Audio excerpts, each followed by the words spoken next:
Hi, my name is Brett Marcus Coady. Right now we're in the Lower East Side of New York City, so we're below Delancey Street, just kind of downtown New York. Before this, I've lived in pretty much every neighborhood of New York City. You know, I would definitely say that the Lower East Side sort of has a lot of character. It still kind of got a little bit of that New York grit to it. New York is where I had so many firsts in my life. It's really shaped and helped me evolve as a person. It's the place for me.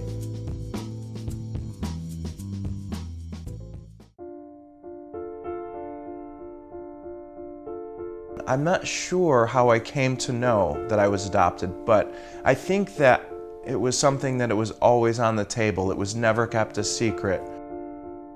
My birth mother, her name was Linda Jean Goodrow, and she lived in Michigan. She was a undergraduate college student at the time, and she was in a sort of a long-term, let's call it, relationship, and then she got pregnant.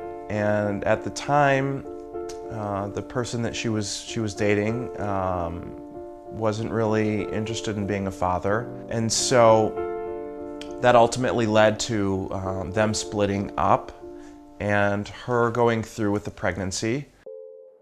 From what I can gather and my understanding is that she wanted to keep me and raise me, but she also knew that in some ways it wouldn't be fair to me to grow up and to live my life without a father. So she decided to go ahead and, through Catholic Family Services, she put me up for adoption. I went into the care of my family that I've always known, my mom and dad, Jim and Kathy. My mom didn't think she could get pregnant. She had endometriosis, and so they got the call that there was a baby boy and that I would be going to them, and they were really excited, obviously. And then down the line, actually, my mother did get pregnant. So I have a sister that's 4 years younger than me.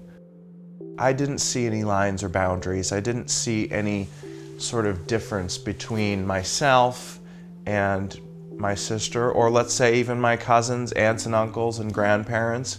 I was in a place where I felt I was always a member of my family and no different. It wasn't until I was actually 24 that I started to investigate that further, and really that was because I was experiencing some health problems.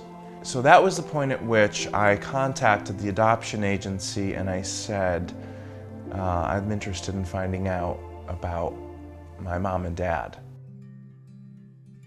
The way that my adoption worked was it was a closed adoption, but after my 18th birthday, I could find out the identifying and non-identifying information about my biological parents. About a month later, I got a letter in the mail from the adoption agency, and it listed the names and the biographical information about both of my parents. Interestingly enough, there was not a history of illness in the family. There was nothing, at least at the time, and this was in 1981. So there was nothing really there, and I just kind of sat with that for a while. And it wasn't until actually about a year ago that one day I just decided that it was time. And I quickly discovered that my mother had actually passed away. It was a little bit of a shock for me at the time because she passed away in 2001, so that was 13 years prior to me finding out. But for me, it was as if it just happened that day. I got the information from her sister. I was able to track down, and I called her sister and I said, you know, I found some information online and I don't know if I have the right family or not, but I'm the son of Linda Jean Goodrow, and I'm trying to find her and her family, and my Aunt Diane she said to me, "This is the family, Brett. And we love you, and we've always known about you, and we were always hoping that this day would come because we've thought about you so much."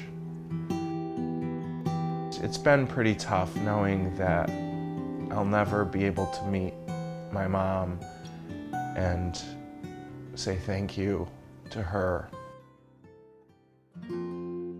After my mom passed, there were a few things that she had, and one of them was a ring that my mother wore. And Tracy, who was my mom's youngest sister, she said that she knew that my mom would want me to have it. It makes me feel like I can kind of take a piece of her with me and keep her with me. And you know, and it's been healing. It really has. So, my mom and dad live in a small town in Michigan. It's called Paw Paw, Michigan. It's a town of about 3,500 people. And strangely enough, my birth mother's sister also happens to live in Paw Paw, Michigan. So my Aunt Diane has 2 children who, believe it or not, I went to school with, and so did my sister.